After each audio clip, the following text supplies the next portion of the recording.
Amasya'ya ulaşımı birkaç alternatif yolla yapabiliyoruz. Örneğin şehirler arası otobüslerle Amasya Otogarı'na gelebiliyoruz. Amasya Otogarı'nın meydana olan uzaklığı yaklaşık 7 kilometre. Şehir içi servislerle meydana ulaşımı sağlayabiliyoruz. Bir başka alternatif havalimanı.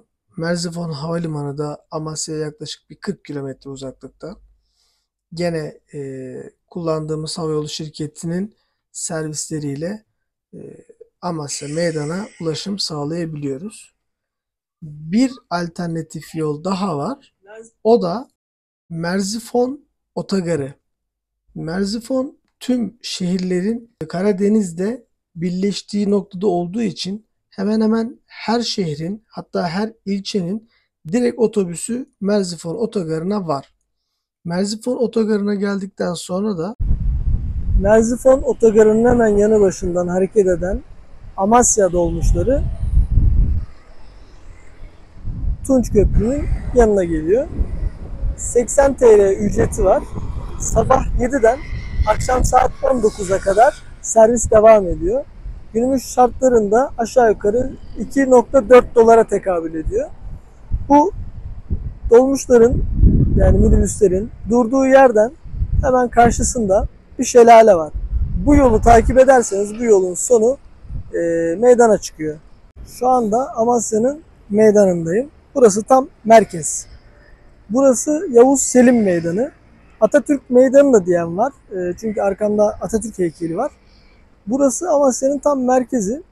Eski adı da Yangın Meydanı. Çünkü burada sık bir şekilde evler vardı eskiden. 1915 yılında Büyük Amasya yangınında maalesef hepsi kül oldu. Şu anda da yerinde büyük bir meydan var. Amasya'ya geldiğiniz zaman bu noktadan her yere aşağı yukarı 20-25 dakikada, yani en uç noktaya 20-25, bilemediniz 30 dakikada yürüme mesafesiyle ulaşabilirsiniz. Eğer bir otel tuttuğunuzda merkez konum olarak yazıyorsa bu meydanı baz alın. Eğer bu meydana yürüme mesafesi ise evet merkez konumdadır. Ama bu meydana yürüme mesafesi değilse merkez noktada değildir. Eskiden Roma döneminde burada bir köprü yapılmış. İsmi Helkız Köprüsü. Ahşaptan yapıldığı için tabii ahşap dayanıklı bir malzeme değil, yıkılmış. Daha sonra yeniden bir köprü daha yapılıyor buraya. Ama o köprü de yine sel sularına dayanamayıp yıkılıyor. Bu arkadaki saat kulesi de 19. yüzyılda Amasya'ya yapılıyor. O dönemler zaten Türkiye'de bir saat kulesi furyası var. Hemen hemen her şehirde vardır bir tane. Asıl amacı tabii ki zamanı göstermek ama yangın seyir kulesi olarak da kullanılıyor.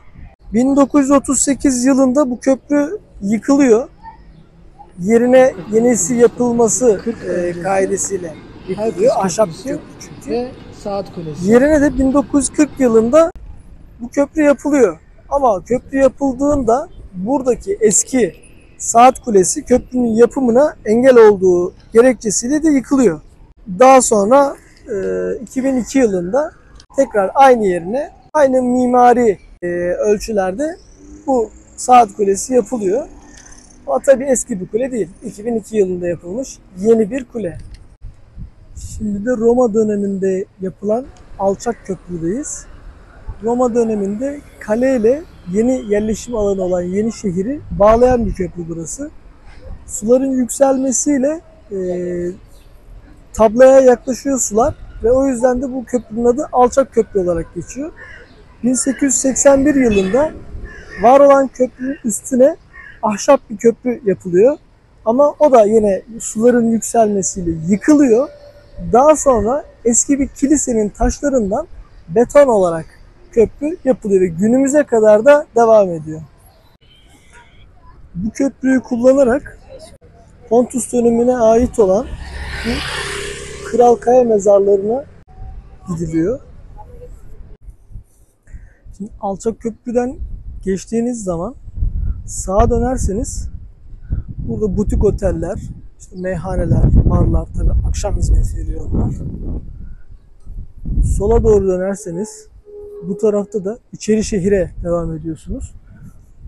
Burada da hediyelik eşyalar alabilirsiniz. Yürürken size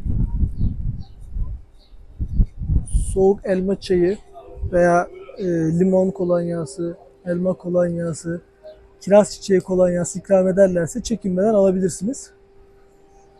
Yani satın almak zorunda değilsiniz. Sonra buradan düz devam ettiğimizde burada zorlu bir parkur var. Ve şurada da siz çıkmadan, yani çıktıktan sonra geri dönüş olmaz diye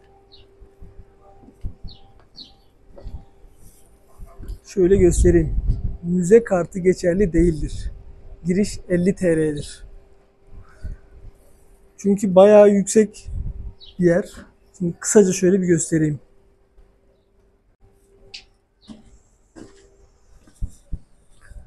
Burası tarihi Kral Kaya mezarlarına çıkan yol. Eski yol burası. Şimdi yeni ahşap bir yol yapılmış. Merdiven, daha doğrusu, yol değil. Buradan kayaları oyarak yaptıkları mezarlara çıkabiliyorsunuz. Tekerlekli sandalyeyle çıkamazsınız. Sıcak havalarda hatta yaşları büyük kişiler de çıkmakta zorlanabilirler.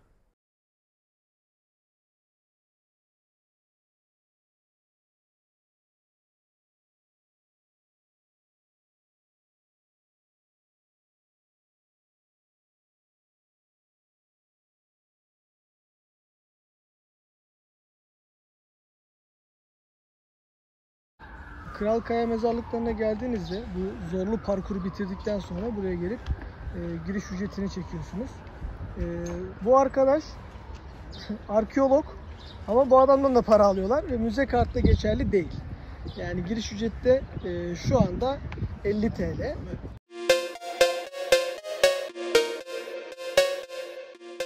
Kral Kaya mezarları bu 3 krala ait mezarlar. Bir sağ taraf, bir sol taraf bölgesi var. Biz şu anda karşıdan baktığımızda sol taraftaki bölgeye giriyoruz. Yani kayaları, mezarlara giden yolu da bu şekilde oyarak açmışlar.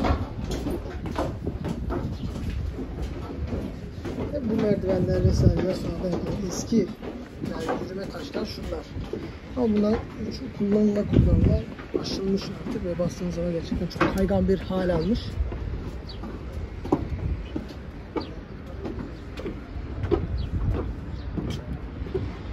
Yani mezarlar zaten göründüğünde insanüstü bir şekilde yapılmış, yani 20 metre yüksekliğinde U şeklinde kayaların yanları oyuluyor.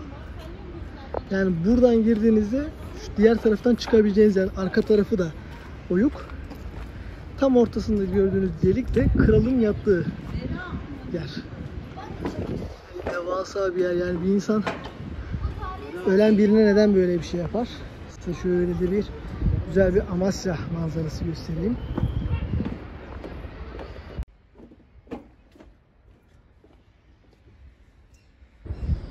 Burası yapımı sırasında Roma dönemine denk geliyor. Yani Pontus döneminde başlıyor ama baskın olduğu için, yani el değiştiriyor ülke ve mezarın yapımı yarım kalıyor.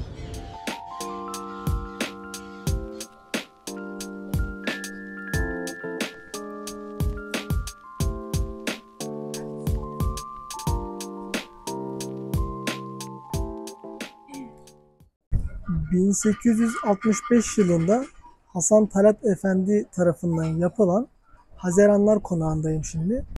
Bu konakta uzun yıllar yaşayan Hazeran Hanım'dan dolayı ismini vermiş, Hazeranlar Konağı olarak adlandırılıyor.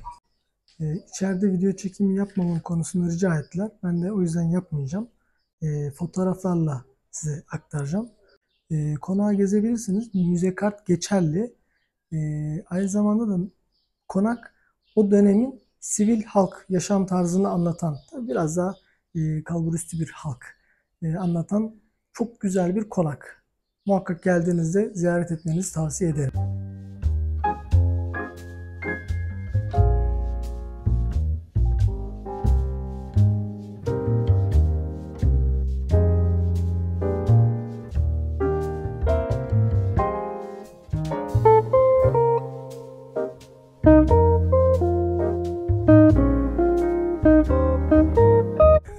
Arkamda duran mantı evi aslında mantı Amasya'ya ait bir yemek değil. Ama burası çok güzel yapıyor ve çeşit çeşit birçok menüde mantı çeşitleri var. Sinop mantısı, Çerkez mantısı vesaire gibi. Gelip Amasya'ya geldiğinizde uğramanız gereken noktalardan bir tanesi. Amasya yöresine ait olarak da baklalı sarma yapıyor. O da çok güzel. Buraya geldiğinizde bir tek kişi değil de 2-3 kişi gelip bütün mantıları ortaya söyleyip kendi tabağınıza azar azar alıp hepsinin tadına bakmanızı tavsiye ediyorum.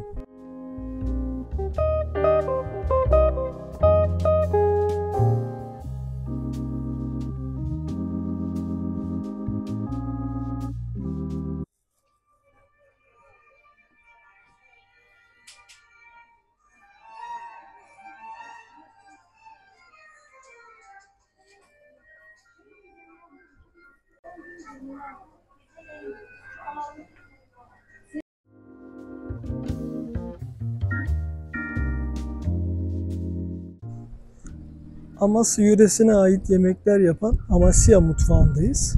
Bu arada Amasya da Amasya'nın eski adı. Menü ve fiyatlarını şöyle göstereyim. Tabii bunlar değişiklik gösterebilir. Şu anda 2024 Temmuz ayındayız. Bu fiyatları dolar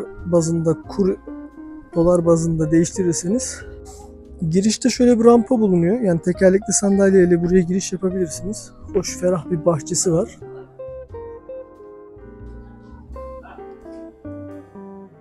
Şimdi toyga çorbası isteyeceğiz. Bu da Amasya yöresine ait bir çorba. İçinde yarma var, nohut var, süzme yoğurt var. 2 toyga az yapıyor musun çorba? Evet, 2 az toyga çorbası. Baklalı dolma var. Bir Bu tane da baklalı Amasya'ya dolma, bir ait. tane de etli bamya. İçinde yarma var. Şeylerin. Yaprak sarmasının içinde bakla var. Baklalı dolma. Yine bu bildiğimiz mantıya benziyor. Fırında kuru fasulye var. Ama bu aslında bu bölgeye ait bir yemek. Yani keşkek Çorum'da da var, Amasya'da da var, Tokat'ta da var. Bu da etli bamya. Bamya Amasya'nın meşhur. Bu normal bildiğimiz bamyalardan değil, çiçek bamyası.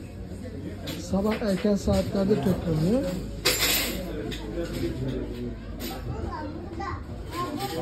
Toyga çorbamız geldi.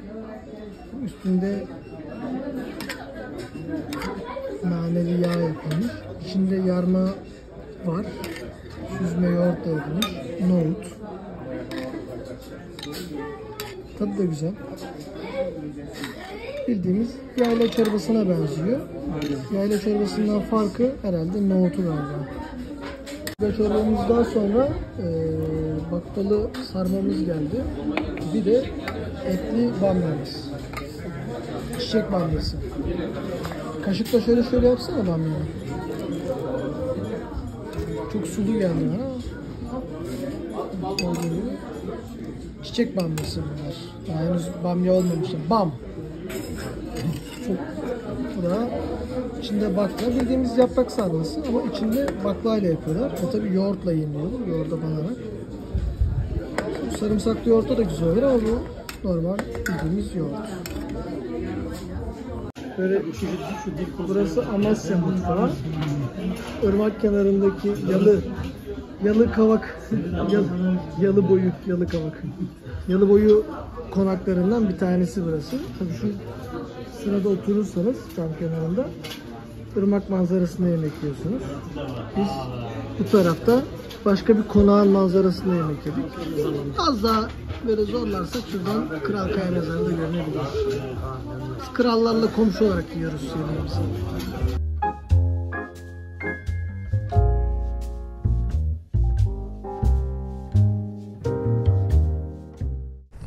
Amasya tarih boyunca birçok medeniyete ev sahipliği yapılıyor. Yani, keşfedilen Hitit Krallığı'na kadar gidiyor. Eminim ondan öncesine kadar da gidiyordur. Çünkü şehrin tam ortasından geçen bu ırmak temiz suya ulaşımı kolaylaştırıyor. Etrafı dağlarla çevrili olmasından dolayı da şehrin savunulmasını kolaylaştırıyor. O yüzden o dönemler çok rağbet görüyormuş.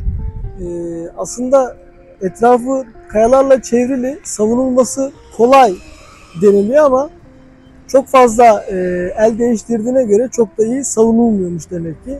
Tabii filden büyük fil avcısı var. Pontus Krallığı, Roma dönemi, Bizans dönemi, Osmanlı dönemi ve günümüze kadar süregelen bir tarih.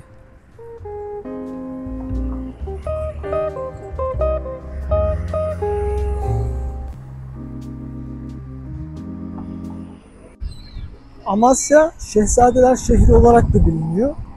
Osmanlı döneminde şehzadeler Amasya'ya eğitim almak için geliyorlardı. Burada da gördüğünüz gibi ilk YouTuber YouTube Han. Kendisi Amasya'ya eğitim almak için gelmiş. Ama eğitim alamayınca YouTube'da bir kanal açıyor.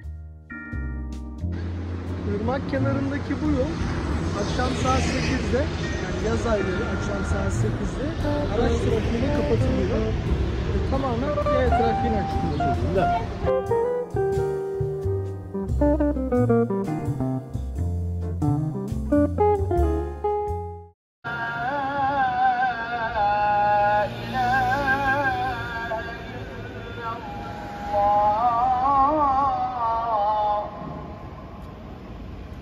İkinci Beyazıt Camii'ne geldik. İkinci Beyazıt Camii'nin bahçe giriş kapıları normalden kısa.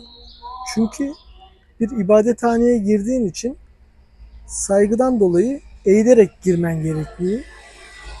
Kapıdan mecburen eğiliyor ve bu şekilde geçiyorsun.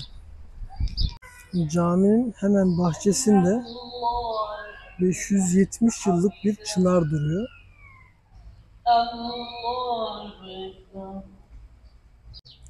Bu çınarın gövdesinde yeni sürgüler çıkıp yaşama devam etmiş. Yıldırım çarpmasından dolayı çok büyük zarar görmüş, yanmış bir ağaç. Ama insan müdahale etmedikten sonra doğa yaşamını her türlü devam ettiriyor. Allahu Ekber. Allahu Ekber.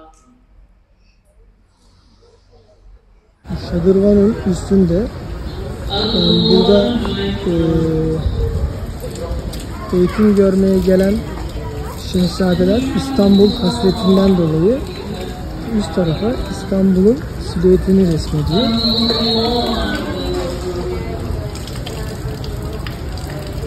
Bu da o zamandan zamana kadar orijinaliyle birebir kullanılmış.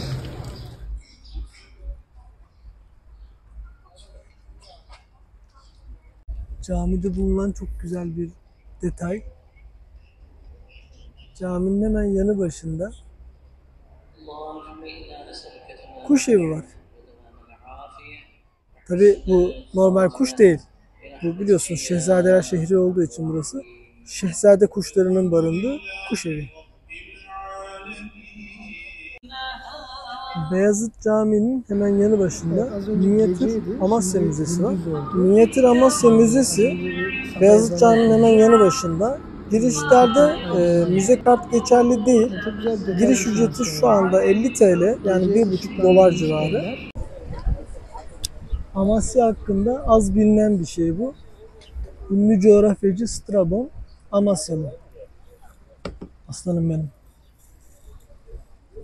Dillere destan olmuş sevdalarıyla Ferhat-ı Şirin heykelinin yanındayız. Ferhat eski dönemlerde yaşayan bir nakkaş. Şirin ise o dönemki kralın kız kardeşi. Ferhat Şirin'i istiyor. Kral vermiyor. Kral bahane uyduruyor. Diyor ki git şehre su getir. Kızı sana vereyim. Ferhat da gidiyor dağları deliyor. Sonra diyor ki Şirin öldü. Ferhat intihar ediyor. Şirin de onu görünce intihar ediyor. Olay bu.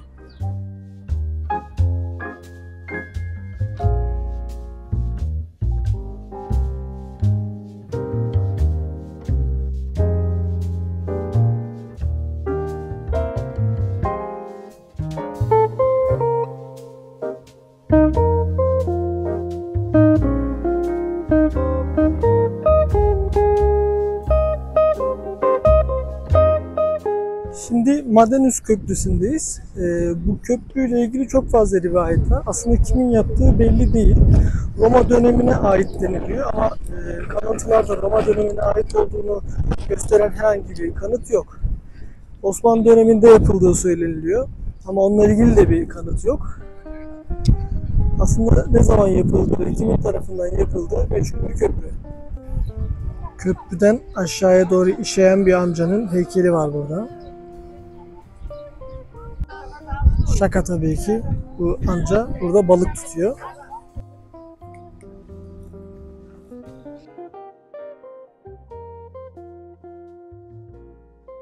Amasya Arkeoloji Müzesi'ndeyiz şu anda. Girişte müze kartı geçerli. Şimdi burası çok zengin bir müze. Çünkü Amasya'nın her yerinden tarih fışkırıyor.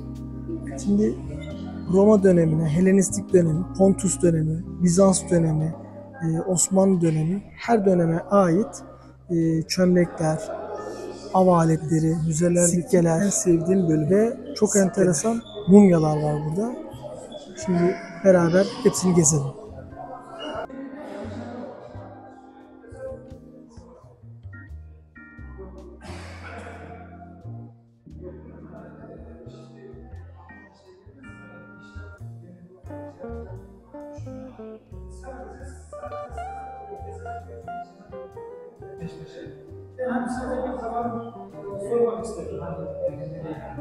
Bir çocuğun kumbarası patlatılmış. Kesin bisiklet falan almışlardır buna.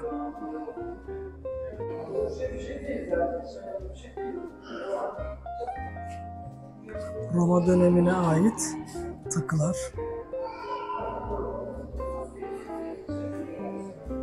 Hani mezara mı götüreceksin diyorlar ya. Götürülüyor demek ki işte yani. Kanıtı.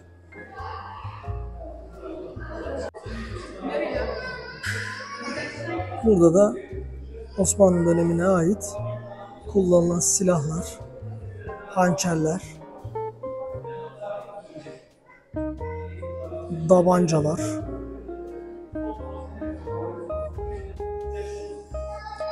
Kiçiç mozaiği Amasya Tokat yolunda bir yerde bulunuyor ve buraya taşınıyor. Abi mozaik bu ya. Nasıl taşıyorsun buraya tek tek?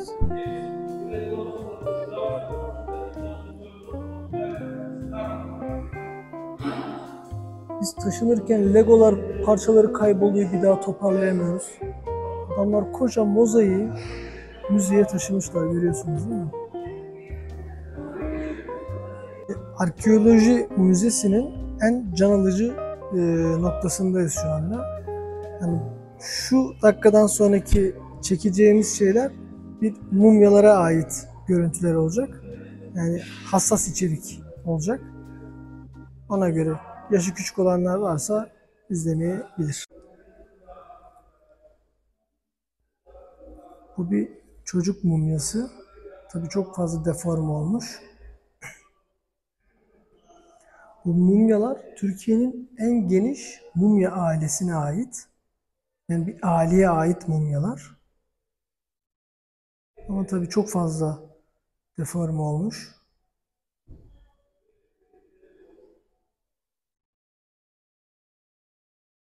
Bu bir cariye mumyası. O eski halinden eser yok şimdi. İzzettin Mehmet Pervani Bey'in mumyası. Yani mumyasından bile heybetli biri olduğu belli oluyor aslında. 14. yüzyıla ait yaşamış kişilerin mumyaları bunlar. Cumubar Bey. Cumubar Bey, Burmalı Minare'nin caminin yanında Cumubar Medresesi var. Bu mumya yıllarca orada saklanmış. Ama tabii çok fazla deprem, sel, yangın gördüğü için bu mumyalar da maalesef zarar görmüş. Şimdi müzenin en değerli parçasına geldik. Bu fırtına tanrısı. Tam milattan önce 15. yüzyıla dayanıyor. Bronz bir heykel. Müzenin en değerli parçası. Hatta birçok Amasya'yı tanıtan broşürlerde bu arkadaşı görebilirsiniz. Kral Kaya mezarlarını biliyorsunuz. Tam karşı tarafta kalıyor. Ben Küçük Prens'in mezarını buldum.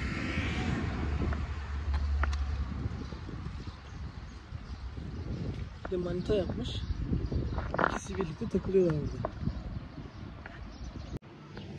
Amasya'da uğranması gereken noktalardan bir tanesi de Galip Usta, Amasya çörekçisi. Amasya'nın meşhur bir cevizli çöreği var. Bir de haşhaşlı çöreği var. İkisini de tavsiye ederim. Geldiğinizde muhakkak denemeniz gerekiyor. Özellikle de benim tavsiyem haşhaşlısı. Müthiş. Harşena Kalesi, Amasya Kalesi olarak da adlandırılıyor. Yine Pontus döneminde yapılmış bir kale. Persler, Romalılar, Bizanslılar, daha sonra Selçuklular ve Osmanlıların eline geçiyor. Tabi her el değiştirmesinde çok büyük zarara uğruyor.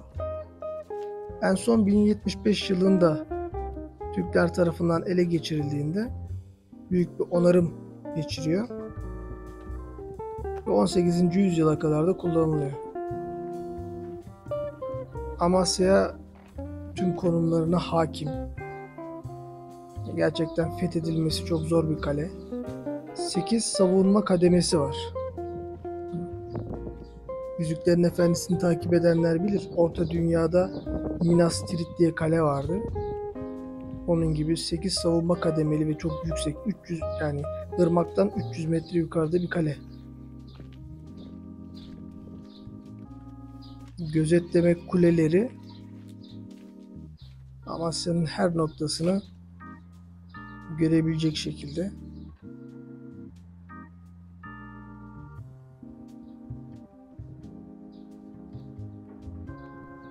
Çok güzel bir Amasya manzarası sunuyor.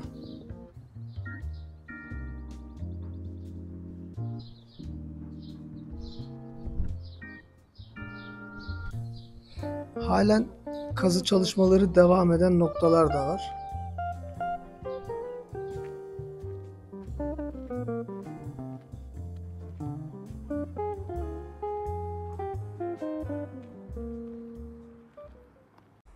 Arkamdaki bina Saraydüzü Kışlası. 1919 yılında Atatürk ve silah arkadaşlarının Amasya'ya geldiğinde konakladıkları bina. Aynı zamanda da Amasya Tamimi'nin kaleme alındığı bina. Bu bina şu anda Milli Mücadele Müzesi olarak kullanılıyor. İlk 2 katı kütüphane, en üst katında da milli mücadeleyi temsil eden bazı heykeller ve afişler bulunuyor. Aslına bakarsanız bu bina orijinal bina değil. İlk Atatürk Amasya'ya geldiğinde orijinal bina tam karşı tarafta bulunan Saraydüzü Kışlası'nın kapısından karşıya doğru baktığınızda bir Türk bayrağı görünüyor. O bina. Bina eskiden oradaymış. Müzeye giriş ücretsiz. Dediğim gibi ilk 2 katı zaten kütüphane olarak kullanılıyor. Müzeye tekerlekli sandalye ile rahat bir şekilde giriş yapabiliyorsunuz.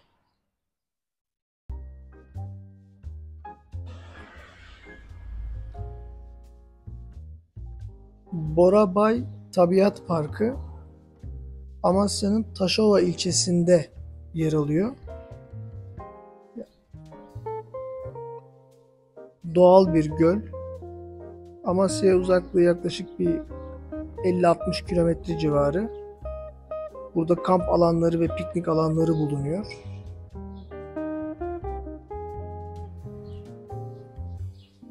Etrafını çevreleyen yaklaşık 1,5 kilometrelik bir yürüyüş parkuru var. Ve parkur her kademesinde ayrı ayrı güzellikler sunuyor. Borabay ile ilgili ayrı bir kamp videosu gelecek.